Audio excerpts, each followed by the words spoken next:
All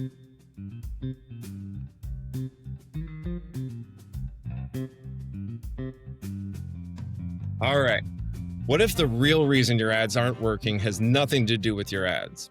Today's guest is Ryan Larkin, and he's not just launching campaigns, he's plugging digital revenue leaks like a forensic scientist.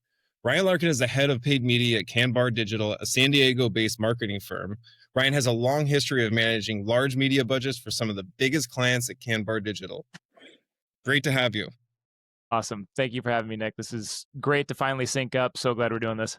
Yeah, absolutely. So I was hoping you could just do a little bit more of an intro of yourself. Tell me a little bit more about your background, what led you to Kanbar, and kind of a little bit about, your current role there. Sure. Yeah. So, broad brush overview of my career. I've been in digital marketing for a little over 12 years now, I think, which, I think I got started back in 2012. One of my first clients right out of the gate was through 3Q Digital, and the first client I had was GoPro. So I got thrown into the fire real quick. I got exposure to multi-million-dollar a month spends right out of the gate, which was pretty wild. Yeah, it was nuts. So got a lot of really good exposure to not only like search marketing and shopping and, merchant center stuff and all that, like product feeds and all the rest of it, but also a lot of YouTube. They were really heavily invested in YouTube. So got my start there, got exposure to a lot of different, channels of advertising within the Google Ads suite, gradually led to getting exposure into Facebook ads and the rest of that as well. So then, just kind of continuing to advance my career, kind of did a little bit of agency hopping. And up until recently, I was at Ignite Visibility. And then a good buddy of mine, Khalil Kanbar, started an agency about 2.5 years ago or so, 3 years ago, I think. And he pulled me aside and was like, "Hey man, I need you to run this paid advertising arm of the business. Would you be interested?" And kind of jumped at the opportunity. So now I sit as the head of paid media here at Kanbar Digital. And yeah, so far it's been a pretty wild ride. As jumping ship and kind of like starting your own thing is a little bit of a gut check, and things change pretty drastically, pretty quickly, but it's super fun. Get to, kind of see and do and problem solve for a lot of different things. So it's been good. That's great. So I want to jump way back to the GoPro experience, because that's a little insane to have that as your first go around with paid media. I'm assuming that you had a team that you were working with. It wasn't just you running all of the ads, but can you talk a little bit about when you have a company like GoPro, or you have a budget of that size, what is your first thing to do as you're strategizing and trying to break down, even come up with what's a budget recommendation, or what is the strategy of deployment of advertising? Because, as we know, the landscape of digital advertising has grown so wide. And, I think a lot of, myself and a lot of my clients, we think about pay-per-click as digital advertising, but there's such a wide breadth of different tactics, platforms, strategies that you could employ. Can you talk a little bit about even how you start to break down a budget of that size, and then, delve out the tactics that you would use? Yeah, for sure. So I think going all the way back to when I was first kind of introduced as sort of a person on the team managing this account, my first thought was don't overspend, because even 10% on a $1 million budget is $100,000. So right. You really want to be careful about, how your budget is being spent across all these different channels. GoPro was really unique because a lot of e-commerce brands are really heavily focused on the direct response, the sale on the website. But when you get to a point of critical mass, it's more about market domination. So they would be totally okay with spending $250,000 a month on YouTube ads that they know they are not going to see barely a lick of actual direct revenue, but just having that product and brand exposure was worth it for them, because they would receive that revenue down other streams, be it like, in person at Costco or Target or whatever. So really just kind of like drowning out the competition at the time, making sure that they were the preeminent name in the space. And again, just capitalizing on that market share. So that was a little bit different. I will say in terms of budget recommendation, it was more so like trying to math out what the available market share was from an impression perspective and what will it cost to get 100% of that, right? So for them, it was almost like an uncapped budget, just get as many eyeballs and try not to um, like overly inundate the end user, with more than, I don't know, like several impressions a day or week or whatever it was. So that's kind of a unique one, but overall, it's like the budget strategy was just make sure that we own this market and we dominate. Well, it's interesting because I never thought about the strategy of, I mean, when you're at a budget of that size or company of that size, it is recency, right? It's how many eyeballs can I get on it and how many times can I get those eyeballs on it. But Hmm. what I didn't think about is when do you burn those eyeballs out? Like Yeah, what's the equation of like that's too many impressions or yeah, we're showing it too often and we're burning somebody out. Um, it's funny because when we think about smaller budgets, so I'll shrink it down to a $2,000 a month budget or a $3,000 a month budget. quite the contrast. Quite the contrast. Impressions are actually, we don't want them. We want direct clicks and direct Yes. conversions. Yeah. And I always laugh at the when you have the budget to spend on those impressions. Um, it is this ephemeral kind of how did the lead actually come through? And if we're spending a ton, like how do you kind of judge that? So you have, let's say, an impression based campaign that you're running. How are you, which then I would assume leads to multi touch attribution, where Sure. they got Yeah. introduced here, but this isn't what converted them. How do you square that for your clients? That's a really good question. Right. And so for, you know, uh, going from GoPro to a company that's say spending like 2 grand or 5 grand a month, completely different strategy there. And there are schools of thought that say something to the effect of like all marketing is good marketing, right? Like brand exposure is fantastic no matter how you slice it. But in the age of digital advertising and how trackable everything is, I think you and I would both kind of like disagree with that. Um, so you want to make sure that you're exposing yourself to the right audience, especially with such a limited budget. Like GoPro is a unique example where they want to, they want to expose themselves as much as humanly possible to everyone. Like the mom that's looking for Christmas gifts for their kids, or the young Grom that's like trying to get some sick photos of him like surfing at Encinitas or something like Right, that, right? Like right. there's kind of like a very broad swath of that. And with the amount of money and how big the company was, like they can do that. But for a company that's limited, like a good example is like we have a coffee company that we're working with called Cafe Gavi. They do coffee imported directly from Colombia to your front door. If you're listening out there, check them out. It's delicious. Yeah, they're great guys. All of them are located in Colombia. It's like very authentic. Interesting.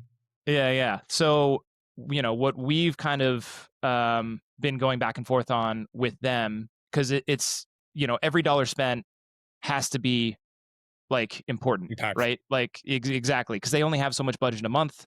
They're a small fledgling company. They're trying to get some traction. It's a very crowded arena in the consumer CPG space, especially with coffee. There's brands literally everywhere. I mean, you're competing with Bulletproof Coffee. You're competing with Paper Street Coffee. You're competing with Trident Coffee. And those are just like some.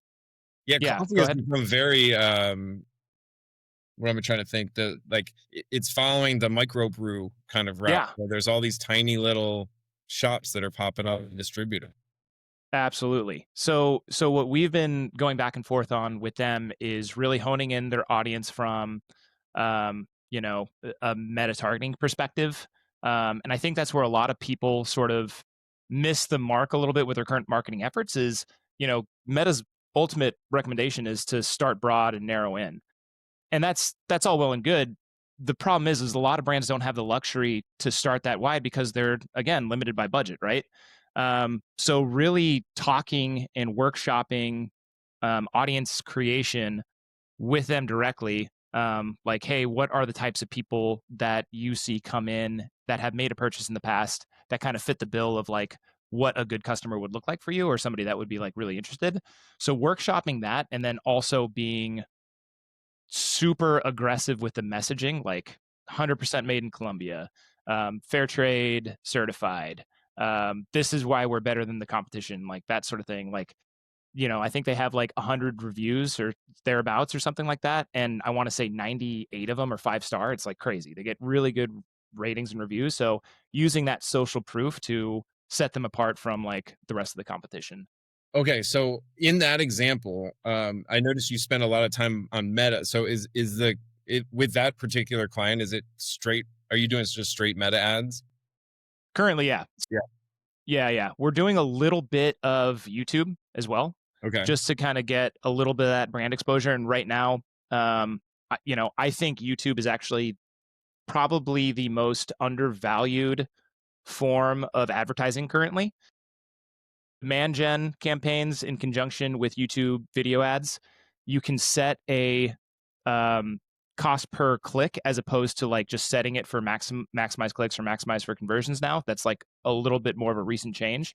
So we're getting literally tens of thousands of impressions and thousands of clicks for like less than $20 a day. Okay.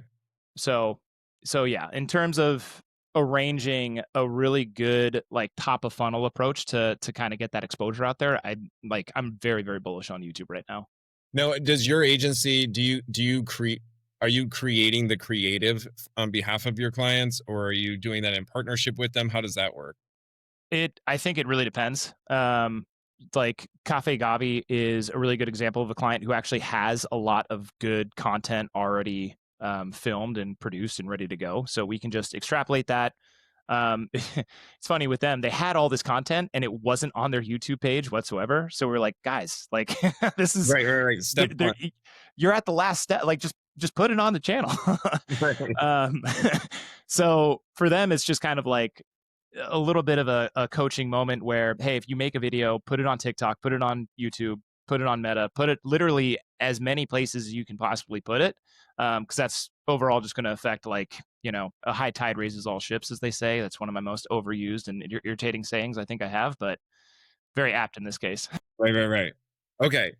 So, I mean, just out of curiosity, would you ever partition some of that budget towards Google, or is it because you know specifically like who you're trying to target, and Meta has such better targeting?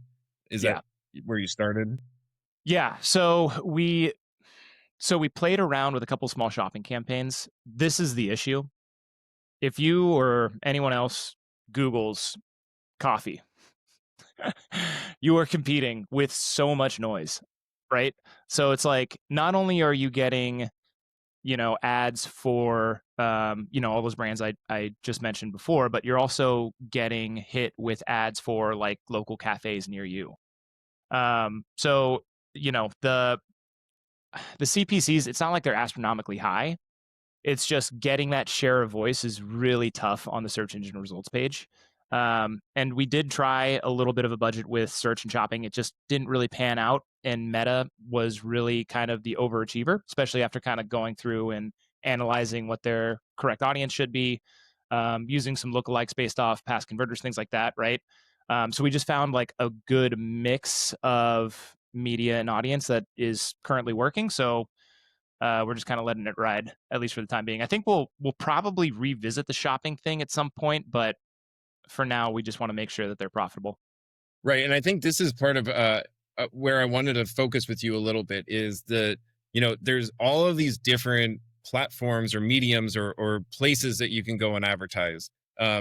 There's a budget that we need to work with, and then there's also the how do we break that budget up or split it so that we're serving some here, some over in this direction, and maybe this one's just for impressions. And I think like at the end of it, when you're selecting a vendor to run your media for you, there's this intrinsic strategy that needs to come out. And what I've always had challenges with, when I've worked with companies that have advertised on behalf of myself, or when I'm working with clients, it's how are you relaying your strategy to the client in a way that lets them know, um, you put more thought into this than I'm going to just load up a Google paid ads account and let the AI kind of pick when to show the ads. Yeah.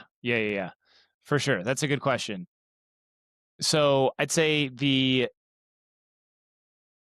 explaining to the client, it depends on their level of understanding, right? Like we have clients that come to us that literally couldn't figure out how to start a Google Ads account, right? When you had just said CPC a minute ago, and my first thought was, I bet you there's a lot of listeners who don't know what that even stands for, right? Like Sure. cost per click, Right. cost per acquisition. And so you have this education that you have to give them Exactly. immediately, right? Exactly. And then Exactly. you have to convince them of a strategy that you have that's better than the other agency that's basically comparable in price, maybe. Yeah. Yeah. Exactly. Yeah. So in some cases, it's like, you almost want to relay it like you'd be speaking to like a toddler, right? It's almost like you have like a crayon drawing and you're like, this is what we're going to do. But no, it's so depending on their varying degree of education within the space, that will really dictate how we present it. Like the strategy, it's obviously strategy isn't one size fits all, but we are going to do each strategy and give it 100% effort, regardless of what their level of education is. It's just the presentation varies a little bit by need. So, with that said, let's just say it's somebody that doesn't really understand marketing super well. If we have like a strategy, and to your point, we want to avoid that, I guess, thought of like, oh, we're just going to put budget in a black box and see what happens. That's really not what we're doing. And even though it does seem like that can be the case at times with Google and Meta, especially with like performance max campaigns, there there is more strategy to it than that. Like, and especially Google more recently is coming out with more and more updates for performance max specifically. Like negative keywords are now a thing. You can actually remove placements at the account level, where PMax serves up in like YouTube display or whatever. So there's a lot more functionality, and then you also want to be, especially with e-commerce brands, like very careful and critical about the product roster, that you put forth with like the shopping, roster and all that. So there's a little bit more to it than that, and we definitely will kind of go over all of the nooks and crannies of the account, of the product, of the brand, and kind of parse out like a really detailed strategy, and deliver that messaging, however we feel like it needs to be delivered to the end client. Very cool. I'm just curious. So I know this term. We use this term a lot. Is that Google wants you to wants you to spend money irresponsibly with them. Like they're up to have a leaky bucket, right? And they benefit Yeah. a lot from poor execution. Can you speak to a little bit about um, how you run budgets and maybe even a schedule that you run them on, when you decide to turn it on or turn it off, and how that actually can impact how far you can take someone's budget. And I'm thinking more for the more budget minded clients that maybe are spending, they have a tight budget and they have between $2,000 and $5,000 that they can spend a month. Yeah.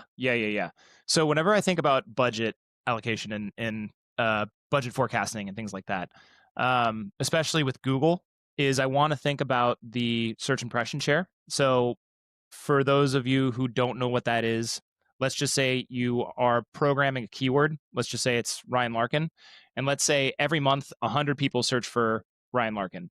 So if you had 100% search impression share, I would be showing an ad 100 times, basically every single time somebody searches for that, right? That's your available search impression share, or the available search impressions. So your search impression share is represented as a percentage within the account. So let's just say you're showing your ad, 1 out of every 2 times one of your keywords is search, you have 50% impression share. Now, it doesn't always behoove you to have a higher search impression share, right? Especially for some of those lower funnel keywords like coffee, as an example. Like Sure, that, sure. there is no reason to take 100% search impression share for the keyword coffee in any context, um, unless you're maybe Starbucks or something. Who knows? Right, right. But for budget allocation, you kind of want to take a look at how much of that available real estate can you capitalize on and how much of that can be profitable. I've from my experience, there's a point of diminishing return, especially with sort of the bidding algorithms that are in place, like target return on ad spend, target CPA, et cetera, so on and so forth. I feel like a really good sweet spot is typically like around 25 to like 50%, like somewhere in there. Uh, Okay.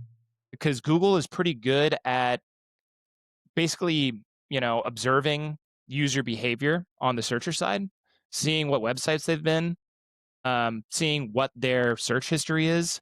So if they're searching for, and sorry to keep going back to the coffee example here, but I love it. let let's just say they've been on like blackriflecoffeecompany.com, they've been on like bluebottle.com, they've been on all these coffee, Okay. things, and now we program the keyword coffee, and we have like a decent budget.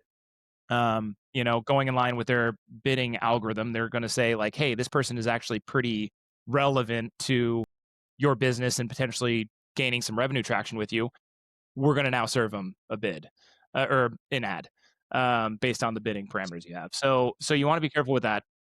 That's a very long-winded way to say, kind of let the search impression share dictate your strategy for the search side. Right. Watch it and Yeah, augment with it. Yeah. yeah, exactly. How are you anticipating or addressing compliance these days? GDPR has been out for a while. This is a UK policy around PII and Hmm. personal identifiable information. California now has its version, CCPA. And for anybody who doesn't or isn't aware of this, this is just the opportunity for internet users to opt out of allowing their personal identifiable information to be tracked, for even for them to be cookied. And by that, which means a lot of what we do in paid media is centered around cooking and following these users. I also feel that like it is a bit of a misnomer because a lot of times you're following anonymous people around. I don't necessarily know that I'm following Ryan Larkin from his journey around the internet, but at the same time, compliance is becoming more and more of a talking point. We're accounting for it with you see cookie compliant widgets on almost every website now, giving the user an opportunity to opt out. And just at Kanbar, how do you see that? And is there anything that you're having to do to adjust for that consent Yeah, mode? that's a super good question. We're definitely worried about it. I mean, like the rate at which things are moving super fast, especially with the advent of AI, and I'm sure we'll get to that later. But like CTRs are already dropping organically with this whole compliance issue and allowing for cookies. Like that definitely leaves a little bit of questioning on the table for us. Because I mean, with search, like even if you opt out of cookies and you don't have ad blockers on, if you search something, we can still serve you an ad, right? But it muddies the water if we're really heavily invested into our marketing campaigns, and hopefully we can recapture your attention vis-a-vis like a lookalike campaign or something like that, where it's still kind of like reading your history and your browsing behavior and things like that across other sites, at least for Google. So it's a tricky situation. I don't think we necessarily have like a hard fast perspective on it quite yet. Um, Especially with like a little bit of some of these smaller clients that are spending like 10 grand or less. I truly don't know how much they're being affected, or how much like I guess our efforts are being affected rather. Um, but yeah, that's yeah, It's kind of it's one up for debate. Well, yeah, and it's one of those things where it doesn't mean that the marketing is not working. It doesn't mean that you're not actually driving business. It means that some of the data tracking is off. We don't have visibility into additional revenue that could be accruing. Right. 100%. Yeah. And And that's frustrating. well, it's frustrating, and that's why I'm curious about it because it's something that I think every agency that's doing paid media needs to start to think about, and I would imagine that as you get to the GoPro budgets of the world, a lot of that's you will actually see the impacts of people opting out. And to your point, I think on smaller budgets, maybe local businesses, it's not as well, one, they don't have opt out options necessarily on their site yet, and it hasn't Right. taken Right. over the country. But I just see this as a growing thing, and I think the internet got away with a good 20-30 years of no legislation, wild west, and I feel like Totally. it's starting to be legislated a little bit, and I look at the UK a lot because that a lot of what they're doing over there seems to be then hitting California, and then it's starting to move across the country. And Right. they're getting very strict with what you can do with your someone's personal information. Yeah, 100%. I mean, I know, yeah. So with Google and Facebook, I know if you upload any sort of like email list, like there are all kinds of like check marks that you have to like cross off, like I'm not going to be redistributing this data, you know, et cetera, et cetera. It immediately gets hashed when you upload it into the platform. So there's no way to, that I know of, download those lists Right. directly. But yeah, it's pretty crazy. That whole Cambridge Analytica Yep. fiasco really kind of made life a little shittier for everyone, I feel like, in the digital marketing Yeah. space. And, I think there's I've always been I've always felt that the way that we should advertise should be as ethical as possible. And even in the organic stuff that we do, we never try to hack the system or do any. We don't even move towards gray hat stuff because I just feel like at the end of the day, if your strategy is really good, and you have honest conversations with your clients around what's going to work and what's not going to work, like we will have conversations that say, you have a budget of $500. It's not, you would just be wasting your money. It's not, we would need at least 2,000 in order to show any kind of real Yeah. traction for you. Yep. And even at that point, will make recommendations because at the end of the day, I think a lot of those black hat stuff gets caught and then you get in deeper trouble for it on the agency side. But you can also put your clients in a lot of risk by, doing some stuff that puts their ads account, um, Absolutely. which kind of leads into my next question. When you set up new clients, how do you work with them? Do you have them own the ad account? Do they have to, do they get tied in? You share yours with your MCC or? Yeah. Yeah. So typically, I mean, in an ideal situation, they have a Google Ads account or they've started a Google Ads account or whatever, and we just incorporate them into our MCC. We have a few softwares and things that we use where if it's in our MCC, we are able to incorporate the account into those softwares. But yeah, I prefer to not launch accounts. And if I do, I transfer ownership immediately over to the client. One thing that we've actually been noticing with Meta ads is they're really cracking down on people trying to create ad accounts in the name of a company. So like if if they read my email address, Ryan at kanbardigital.com, and they see I'm trying to start a ad account in Meta for GoPro, they're gonna flag that. And like that ad account is gonna get like basically blacklisted. So in a lot of circumstances, we're actually not able to create ad accounts for clients because Meta is really cracking down on that sort of thing. Got it. Okay. Well, okay, so leading into that, from that, what would you recommend? And let's think about small, like SMBs, maybe with budget caps for advertising spend of like 10 to 15,000 tops, and low end is like 2,000. What would you tell them if you were consulting with them, how to hire a vendor? So how to even go out and find somebody to work with? What are the, like, if you had to think of what you would have them ask that vendor to qualify, what are the types of things that you would have them say? I think first things first, I would ask for case studies Okay.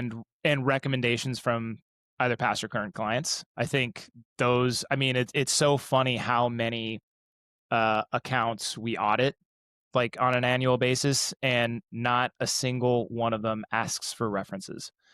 Whereas I think that's hugely important because you can talk the talk on an audit and on a sales call, certainly, like but the proof really is in the pudding. So I would ask for that proof. I think some red flags are if they guarantee results.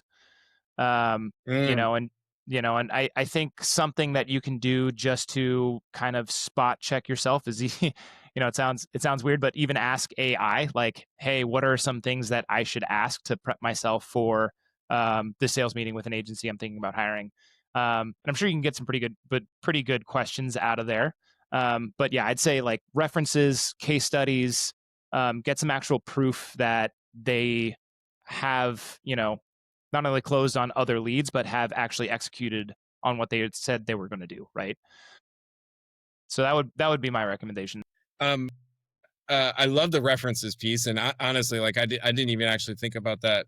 But in our world, we do lots of audits too, and I always laugh with audits because the world of marketing vendors can audit each other and always find something the other one's not doing right.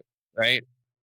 There's so uh, and I talked about this. It's like when we're judging another agency, or if there's a client that's maybe coming to us from another agency, when we look at the audit, I'm going to look at glaring things that just good housekeeping that company should have done, or there's foundational stuff that if they didn't set that up correctly, it is a red flag and you should call it out. But I also think that in addition to getting an audit done, talking to the clients is the best, path forward, and maybe look, see if you can spy on a couple clients maybe that they have, because they're going to send you, your their top client who loves them.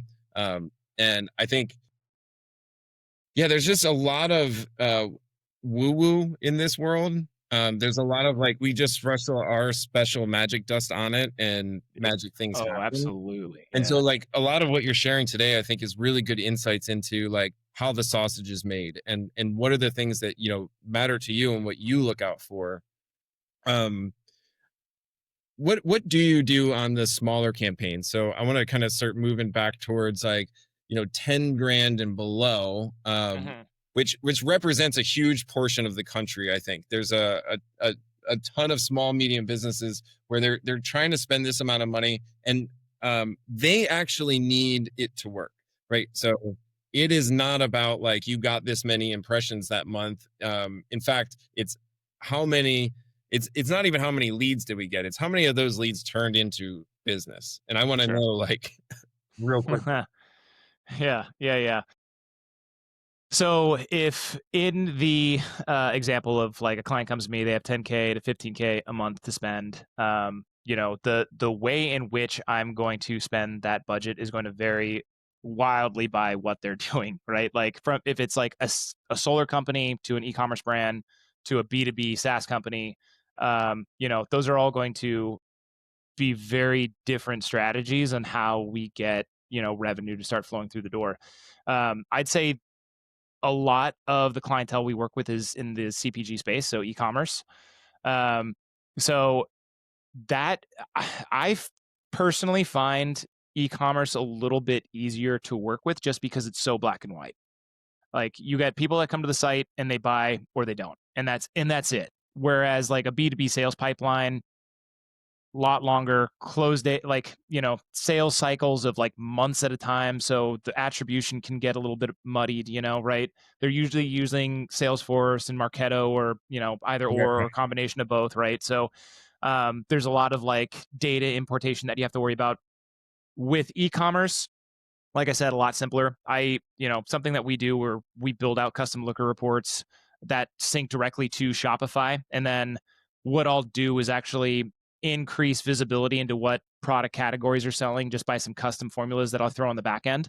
So I'll usually have like a pie chart of like, hey, these are the categories that are responsible for the most revenue. And that'll inform our decision making on the Meta and the Google side, because we'll say these product categories are selling at a higher velocity than these other ones. So maybe we use those primarily in our outreach efforts. So it varies quite a bit by industry. You just gotta, you really have to kind of delineate out what's going to work and try to figure that out before you even Well, it's funny. send an impression. Yeah, it's funny that you lean towards e-commerce, because where my head went when you said e-commerce is easy, I get that it's more direct. It's like a cleaner Hmm. line for you to determine like our marketing was successful. Here's the input, here's the output. But okay, so I'm a local business. Maybe I sell something e-commerce, but now how do you grapple with the geography? How do you grapple with like you know I would imagine that 10,000 or a 2,000 to $10,000 budget spread nationally, Yeah. pretty thin. Not gonna get you very far. Right. So let's give the example of like everyday California. I know the owner, would love to work with him. Chris, if you're listening, hit me up. But something that I would probably do first and foremost, because they actually have, let's see if I have it on my desk. I don't. They have a sunscreen that I love, and it's like safe for like reefs and coral and all that. Okay. Works really well. Every time I wear it, I do not get burned whatsoever. As you can see, I didn't use it this weekend when I was out in the sun. But so for them, like, no brainer, you probably want to be targeting like either coastal cities on the off months, or cities, in locations where people are vacationing on the on months, sort of thing, right? But what you can do is actually go into Shopify and take a look at the geography performance, right? Like you can see, like I'm sure California would be going off the charts in terms of like where their sales velocities are highest, or like, probably a good bet that Florida does well and Texas does well, and these southern states that have a lot of sun exposure. So you try to narrow the focus on those areas that have, a higher potential of customers. So like Canada probably doesn't need your product, or like Minnesota, or like upstate New York. There's probably not a lot of skin cancer happening in those areas. Um, so yeah, I mean, you just kind of got to be deliberate. And if you can't figure out like what those areas are, like let the data show you. Like go on to Google Analytics, assuming you have that set up. Look at, what areas have most time on site or highest bounce rates as the inverse. Where are the highest conversion rates, things like that. And just kind of let the data dictate like where you need to put that budget. Yeah, I love not guessing. And I think what you're describing is more you are targeting geographical regions, while it could be sold nationwide. You're centering those budgets around the areas where they're going to get the most impact. And, I think with service area businesses, there is only the geography. This is where we're located.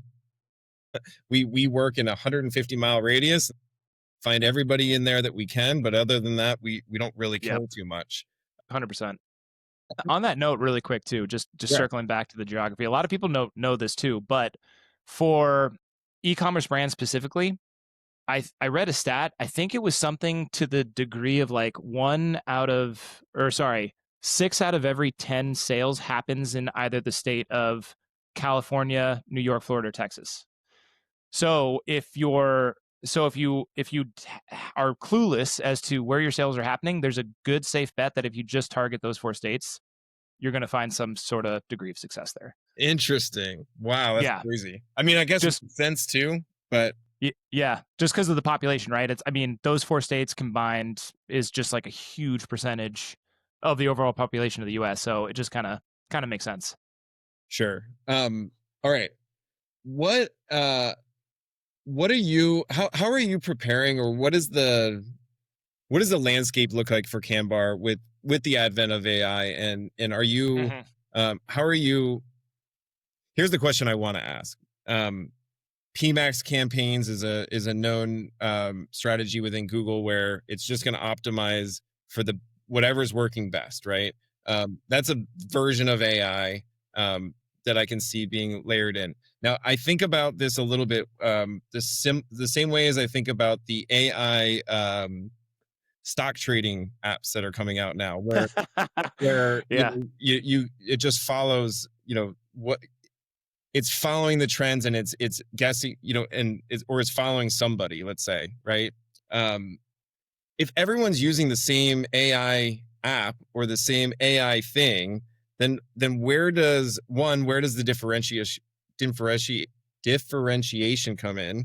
And then two, how does like Ryan impact what the AI can already do? And how do you see yourself and Kanbar moving into this new age with the advent of AI? Yeah. So I love that you asked that. So Google, within the last several months, is giving a lot more control back to the advertiser with Performance Max, which is a fantastic thing, right? Like, all of a sudden, and I think I mentioned this earlier, but you can add negative keywords directly to the campaign in either phrase, exact, or broad match. Okay, can I which is pause you there? Just yeah. explain real quick what negative keywords are? Sure. So if negative keywords are basically keywords that you don't want to serve an ad for, right? So Performance Max and shopping campaigns can take liberties with what terms that you're eligible to serve an ad with. So let's go back again. No, we're gonna do a different category. We're gonna go shoes. So let's just say you're Nike, and somebody searches for Adidas running shoes. Now, just by how relevant that term is to your product, Google is going to say, hey, this is a good time to serve an ad. Now, if you don't want that to happen, you can program that specific search term as a negative or a negative keyword into your account, and that'll prevent that ad from showing at a future date. So we're now able to monitor at large what search terms triggered your ads within Performance Max and subsequently add them as negatives if they don't align with your strategy. So that's been a huge benefit. I will say, there's been a couple clients where that's been the difference between profitable accounts, like from a before and after picture, right? Like that was released and all of a sudden, like we're performing lights out. So it's been a very welcomed addition. And yeah, sorry to get off topic. I think the question was, No, no, what is a you're negative no, keyword? But no, it's spot on. So, I mean, negative keywords are just, it's one area of where, like, I think it's really easy to explain to a client or maybe someone who you're educating on what advertising is and what is digital advertising? Like, what is this stuff? it's the And question I ask myself before bed every night. every night. We have one in our world, and a lot of our clients are in records and information management, and so people have there's record storage facilities that store legal records, business records, all kinds of different records. What we don't want is someone looking for vinyl records, right? Mm-hmm. We don't want a vinyl record clicking on our Great example. That's a great example. Right. so that's just an example of where that keyword or that term, we want to ensure that Google knows we don't want the vinyl guys. We want the ones that will store large amounts of records somewhere. Taylor Swift's latest record. Well, we might take notes. She's got a lot of. All right. What can you just I'm interested in, just from your perspective, when you think about your long history of doing this, all of the clients and all the different companies you've worked for, what would you say is your personal win, and maybe a client story that you can share that where you personally took somebody from where they were and just really won for them? Yeah, for sure. So we work with one account who, I mean, they're kind of the name in at-home golf simulators, a company called Play Better. And when we started with them, I think back in, I want to say it was Q2 2023 or thereabouts, they were doing about a little under 2 million in top line revenue for the quarter. Okay. And the most recent Q2 2025, I think it was like 7.5 million. Wow. So yeah, we from then to now, their top line revenue has tripled, and we've actually tightened their profits.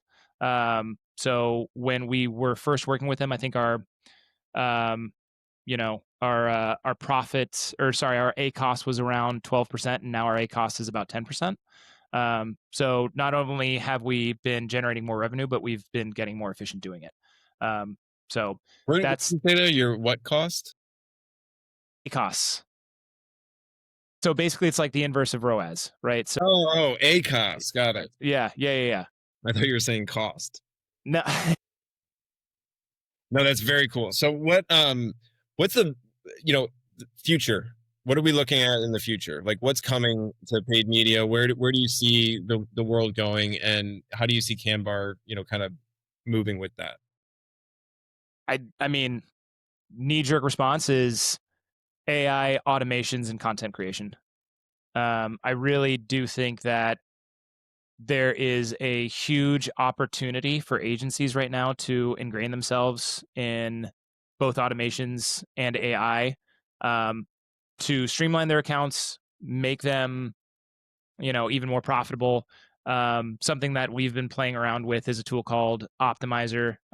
So it leverages automations with AI to continually make adjustments within the account at like a daily rate, which has been so wild to like experiment with and see, and the results have been really promising so far. And then also with tools like VO3 and all these content creation things, the possibilities are pretty endless. And actually, Nick, you showed me N8N some weeks ago. Something like ideas that I'm toying around with right now are, have VO in conjunction with the N8N on a monthly cadence pump out creative. Obviously don't post them directly to the client socials, but at least have them for review and for draft. An asset for you. Yeah. What's that? Creating assets internally, then use approve with the client, and just putting that control in our hands, right? So we will always have creative recommendations. The problem is, are they able to facilitate and produce the kind of content that we'd like to see? And that's been a huge bottleneck. So, so for us to be able to use some of these like content creation softwares and say, this is what I want, pump it out for me, and like who cares if it's AI? It looks good, it gets the point across, it conveys the brand messaging in the brand style because we programmed it in there and kind of taught it how to do that. Like, that really could be a game changer. So that's something we're kind of sleuthing out and investigating right now. Oh, that's you know what? That's so cool because I can see the problem that you guys find yourself in, where we need to advertise. Okay, yeah. Where are your brand assets? Where's the asset we can use to build the ads from? Well, we don't have any. Okay. Yeah, right. So being able to generate that and bringing the cost down of that so that what you just advertise, right? And so you're creating the creative for it, but it's at a cost that's so much more affordable than it ever was before. 100%. It used to be this like unfathomable thing. It's like we would need to hire a team, we need to like get products, we need to like, plan out a script and do all this crap. And now it's at like a few, honestly, you can even go to ChatGPT and say, I need a script for a VO company that outlines my product or brand or service or whatever it is, and then just pump that in and there you go. It's like, it's so crazy how accessible everything is now. So when I say there's a lot of opportunity, that's kind of what I mean. And offline, you and I have talked about this, but I feel like with AI, generally speaking, I go basically back and forth on a daily rate of existential dread and like wild optimism. Right. So like things like that get me really pumped and really get me really amped, because now all of a sudden we can be almost like a back pocket content creation agency in addition to a media trafficking company as well. So it's a cool prospect, something that I'm really excited to kind of like vet out. And no, I love how you navigated that, because that was almost an impossible question, because we have talked a lot about it, and I feel like it's from day to day. You turn on the computer, go like, what happened last night in AI, or like what's the new thing today? And one of the things that I kind of agree with is that there is this organic pairing that's happening, at least in my agency, but it sounds like a lot in yours too, where it's the human in the loop. So we have disparate portions of AI that can automate certain things. So we can have it now do the research, right? We can have it potentially do the creative. We can have it analyze the data. But at each step of that, there's a human in the loop who's adjusting it, augmenting it, ensuring that it stays. And so when you talked a lot about your, the strategy that you employ, or the way that you think about $1 million a month budget or a $500,000 a month budget compared to a $10,000 budget, I don't think that I know that the systems that are available today aren't there to end this thing, nor do I really believe that we should. Because I think right now you're making real-time decisions, and it's not always based on what's maybe the best opportunity for the lead, which the AI might decide. It's also, how are we, managing this budget evenly across a month, or how are we managing the budget across 6 months? And so I love how you're starting to think about the use of AI internally at Kanbar, because it's a lot of the same way that we're thinking about it too. It's how do we leverage it to make all of the stuff that Web Vitality has done for 20 years, that's made us so successful, just kind of 10x that, right? Like amplify it. Right. Exactly. amplify that. Yeah. Yeah. Yeah. All right. Yeah. Quick round questions before we close up here. I wanted to ask you, in your opinion, what's the biggest myth in paid media? I think the biggest myth in paid media is that there will be no reason to hire an agency in a year. I think we're going to be around for a while. I think there's a little bit more nuance and expertise that needs to go into mapping out and strategizing sort of like the online presence and all that. So yeah, I think, you know, I've been hearing people say like, oh, you better watch out for job security, like AI is coming for you. I'm confident that we will still be here 1, 2, 3, 4, 5 years from now. So I think Well, I'm that's a really glad that you said that. And yeah. what, I tend to agree. I tend to agree. Yeah. One platform you kill off if you could. Like, you just say never again. No one can use it As like an ad channel, as an ad channel. Or LinkedIn. otherwise, I guess you could go if you just hate a specific platform out there. I actually have two. I have LinkedIn. I hate LinkedIn because it's so expensive, and I feel like for like 85% of businesses out there, it just doesn't work. And then also Reddit. which every LLM is trained on deeply. Yes, exactly. Actually, I have another follow up on LinkedIn. So we also don't see a lot of traction with LinkedIn ads, which you would think, you know, and a lot of our clients are B2B businesses, and so they're actually, you know, LinkedIn feels like a fertile ground to advertise in, but we don't see a lot of traction there. Do you have any hints as to why, or insights into why? Yeah, so I think a lot of people are doing it wrong. What LinkedIn needs to be is a subject matter, like you need to have a human element of like subject matter expertise, right? So the best, you know, accounts or ads that I've seen are, you know, companies that are promoting like a single subject matter and talking through pain points, and it's got a very organic feel, right? They're like on a smartphone and they're like talking to the phone and they're like, "Hey, if you need help, like let me know, Yes. shout, you know, hit me in the comments or whatever." So it's like that type of thing. Like a lot of people think it's a platform like Meta where you can just pump out, you know, creative with some cool infographics and you know, it's going to work. It's not. People are a little smarter about their clicking habits on LinkedIn, I find. And you really have to be very brazen about the problem that you're going to solve for them, very clear, and it's got to be personalized. It's got to be a very personal message Got it. coming across. Yeah. So that would be my advice. Very good. Love it. Okay. What's one piece of advice every SMP should hear before hiring an agency? Okay. Yeah, we hit I'd on this say a little bit. We hit on this a little bit with the references and stuff. So yeah. that Yeah, yeah. I think that is a really good first. Yeah, yeah. But I think so, that for sure. And then I'd also say know what success looks like, right? So something that we talk about ad nauseum is know what profit means for you. right, Meaning like what is your profit margins? Like you need to have that just burned into your memory.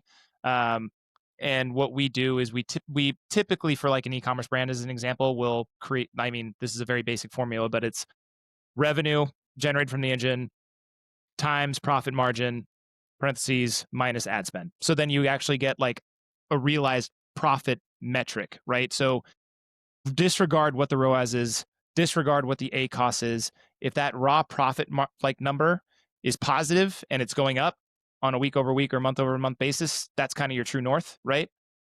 So just be hypersensitive to what success looks like for you. Know what you want to get out of working with an agency, and have that question answered first. got it. Love it. And last one, how do you personally stay sharp? Like, what are you reading? What are you digesting and taking in that's kind of keeping you on top of everything that's happening? So, I call my buddy Nick Adams from time to time. Pick his brain about. Absolutely. No, but otherwise, there's a few resources that I have in rotation, like Search Engine Land, PPC Hero, um, you know, Moz. Even I'll jump on from time to time. There's a couple podcasts that I'm kind of in tune with that'll hop in every now and again. But more recently, I've been really into audiobooks on the subject matter of AI. So just trying to have an ear to the ground on what good leadership means in the age of AI, things like that, right? So yeah, I mean, a few different avenues in terms of blogs I read, things I listen to from a podcast perspective, and also audiobooks. I'd say that probably covers it. Very cool. Very cool. Lastly, I think just what would you like to leave everybody with? If there's anything, I'd love to also have you just talk about where people can connect with Kanbar, where they can connect with you. But anything that you want to leave the listeners with as we Yeah. close up here. Yeah. So, I'd say that if you're a listener, you're a business owner, you're thinking about dipping your toe in online advertising, um, definitely, again, like have a roadmap for yourself in terms of like where you are, where you want to be, what your profits margins looks like, what you need to do to be successful from like a math perspective. I'm a big guy when it comes to data crunching and numbers and all that. So know where you're at, know where you want to get to, and try to, if you're talking to a marketing agency, try to work with them on the steps to fill the gap there, right? Like, how are we going to get from point A to point B? So that's what I would probably say is like a closing note. I think your business objectives, they're important, and your marketing objectives should always match what the business objectives are, right? So that's been something that I learned early on in my career is, marketing mirrors what you're trying to get to from a business, as a business. So I'd say try to stick to that the thought process, and you should be good. So I have one more on top of that. What then? Yeah, How long do you give? How long do you give the agency to 1 week. prove their Just stuff kidding. out? I'm just kidding. No, so if you're hiring an agency for, an organic presence, you need to give them a little bit of leniency. That, as you know, Nick, Google crawls websites every like 1 to 3 months, I think it is. So some of the proof you're not necessarily going to see until a few weeks out, a few months out. With digital advertising, if you're brand new and you're just getting started, you do need to have some grace. I'd say if you're not seeing results within the 3 to 5 week mark, maybe, start pressing the agency a little bit harder and raising some flags. But, if you've been around a while, you have an account already, somebody takes over it and immediately things start going south, that should be a huge red flag. Okay. Okay. Good. Yeah, No. So that's kind of what I'm getting at is you have it, so you just gave two scenarios. One, brand new, and so in that scenario, 3 to 5 weeks, and you should be seeing results. Uh, I would say. Yeah, Existing campaigns that we already have some metrics behind. We understand the run rate. We understand how it's working. If you start seeing dips immediately, that's a red flag. that's a red flag. Okay. 100%. Yeah. And if we hear that we've rejigged some events and we've rejigged some tracking, and so just be patient. Is that true? So that's a different conversation. And we actually just had a client recently where we took over an account and the prior agency was tracking add to carts as conversion revenue. So when we removed that, return on ad spend just tanked. Right. And luckily the client is very astute and understanding and savvy, so they get it. But if it was an untrained client or somebody that was new to the position or something like that we were reporting to, that would have been a serious concern, right? So kind of ties in back to like the education piece. But yeah, if the tracking is something that needs to be adjusted for agency workers everywhere, I can't tell you enough how important it is to communicate that and set the expectation like, hey, things are going to get potentially worse before they get better from what we're seeing in our reporting. And you should So yeah, you should have had that conversation well up front before a dollar was spent. 100%. Yeah. 100%. Yeah. Well, Ryan, thank you so much. Actually, I feel like today. Just tell everybody where they can reach you, where your socials are, or anything that you want to share. Yeah, you can find me on LinkedIn, Ryan Larkin. I work at Kanbar Digital. Kanbar.digital is our website. It's actually just freshly revamped, so if you want to go check that out and drop us a line if you need help, would really appreciate it. But yeah, that's where you can find me. Awesome. Well, thanks so much, Ryan. This is a Cool. pleasure. Thanks, Nick. Yeah, absolutely. Great catching up with you. Let me know if you want to do this again. I'm available. Yeah, we're gonna do it again. Absolutely. Cool. All right. Heck yeah. All right, man.